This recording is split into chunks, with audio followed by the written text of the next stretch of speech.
Hi everyone! I'd like to first of all thank you all for being interested in my book talk and following along with me today. And I'd like to introduce to you Touching Spirit Bear by Ben Michelson. This book was released in 2001 and is read throughout schools from grades 8 to 9.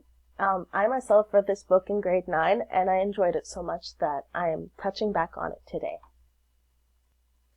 A bit on the author is that Ben Michelson was born in La Paz, Bolivia in 1952 to Finnish missionary parents. And he moved to the United States later on in life. And while he was bullied in Bolivia for being a minority, when he went back to the United States, he describes the bullying as becoming more profound, not as strong as in Bolivia.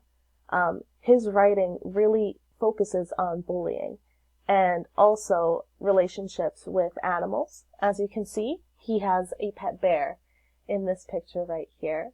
The bear's name was Buffy, and he passed away in 2010 after living with Ben for 27 years. Ben's rewards for writing include the International Reading Association Award and the Western Writers Golden Spur Award. So he is very accomplished in that. He has released almost 10 books, and his most recent book was released in 2015. So a little introduction to the book. I've had it written down here, and first, if you can see, here is a totem pole. Once you read it, it does connect to the story. There is a lot of Aboriginal culture mentioned in the book, a lot of teachings. And I'd like to read this to you first of all. Touching Spirit Bear is a coming-of-age book focusing on the growth of Cole Matthews, a teenage delinquent given a second chance at changing his negative attitude. He actually had a long history with being involved in bad things, causing trouble for others. He had robbed a store, and he had bragged about it to his classmates, and one of his classmates, who he bullied at the same time, was named Peter. And Peter had told somebody what Cole did. And Cole beat Peter up so badly that he almost died. He got into a coma. And when he woke up from that coma, he had a lisp and brain damage.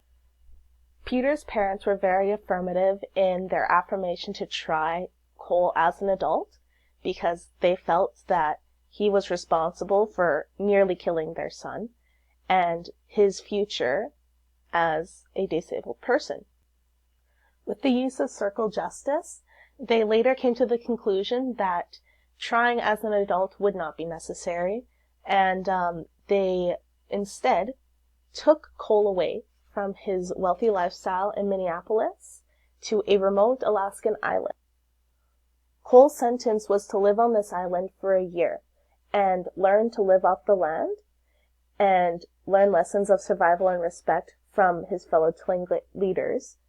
And Tlingit, you can see right here, it's a little bit hard to pronounce, is the indigenous culture that's the main focus of this book. And this is also a totem pole.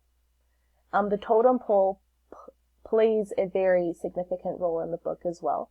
Cole spends a lot of his time building one of his own because he actually is sent to the island without much. He is to learn to live off the land, like I said, so he has to build his own shelter, he has to hunt his own food, and he has to learn and respect the animals around him and learn to survive and not perish due to the elements and such. In the beginning, Cole is unwilling to even learn lessons from the elders, let alone go to the island. He attempted escape, and he ended up completely destroying his own base camp at one point in anger. And this anger was what held Cole from learning anything further. And his elder, who is also a parole officer, made this clear in one of the chapters.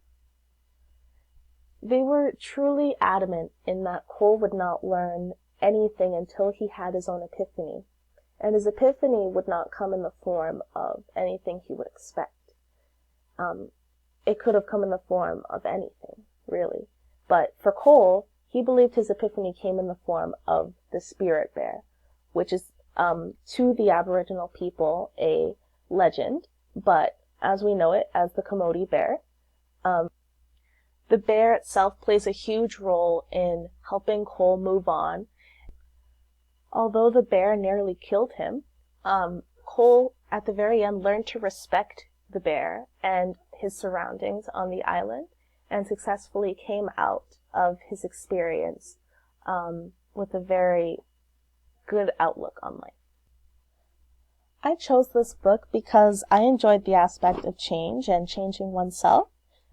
Cole endured a very profound change in this book, and I think a lot of students can relate to his situation at the beginning, and also if they learn from his experience, they can also learn to apply his lessons to their own lives. I remember reading it in the 9th grade, and all of my classmates were really enjoying it, and they actually came to school to read this book, and we were given intervals to read in between classes. So we would have to read pages, say, 56 to 100 for the next language arts class, and we would actually read it. So that was a very good thing, I think. I find this good literature in that it is relatable in the character development for growing students, and it's education on Indigenous beliefs and customs, particularly to Tlingit beliefs and customs. Also the introduction and insight into sentencing and healing circles. There's great emphasis on empathy and peace of mind, and this book also won the award for ALA Best Fiction for Young Adults in 2002. It's very nice. And here are some important quotes that I picked from the book that are they're very reflective of what the book's about and what the lesson is trying to teach. So here's the first quote. The sky, this stick. Hot dogs, life. It's all the same. It's what you make of it. What you focus on becomes reality. Everybody carries anger inside, but also happiness. Those who focus on angry will always be angry. Those who focus on happiness will always be happy. And this is Cole referring to his own experience to Peter when he invites him to the island. And the second quote is, patience, gentleness, strength, honesty. Animals can teach us more about ourselves than any teacher. And this is Edwin talking to Cole and Peter in chapter 23. And if I haven't said already, Edwin is one of the elders that teaches Cole his lessons about once a week while he's on the island, along with his parole officer, Garvey. And here are my references, and I hope you enjoyed my book talk. If you have any other questions about my book talk, I'd like you to write some comments, and I'll gladly respond to them. Thank you.